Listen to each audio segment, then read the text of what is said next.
سابقون الاولون من المہاجرین والانصار، سابقین اولین مہاجر صحابہ اور انصار صحابہ، والذین تبعوا بإحسان، اور تیسرے وہ جو ان کے پیروکار بنے اچھے طریقے سے۔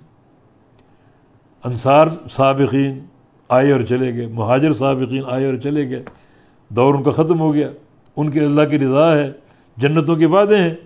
اور تیسری جماعت ایک اور ہے، وہ چلی نہیں گئی، وہ آتی رہے گی، قیامت تک ان کا سلسلہ قائم رہے گا۔ یہ کون لوگ ہیں؟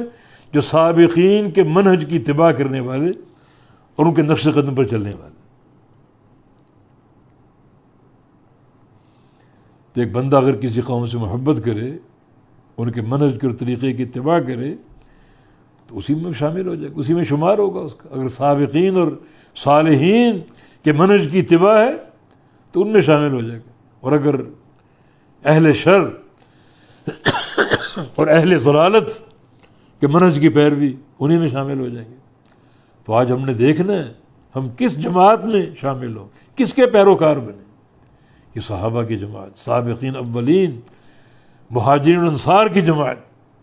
یہ نہیں کہ ہم دنیا داروں کو دیکھیں، دنیا کے فیشن کو دیکھیں، کبھی یورپ کو دیکھ رہے ہیں، کبھی ہندو کلچر کو دیکھ رہے ہیں، کبھی کسی شے کو، پھر انہی میں شمار ہو۔ اگر چاہتے ہو کہ سابقین میں شمار ہو، صالحین میں، تو ان کے طریقے اور منہج کے پیروکار بنو۔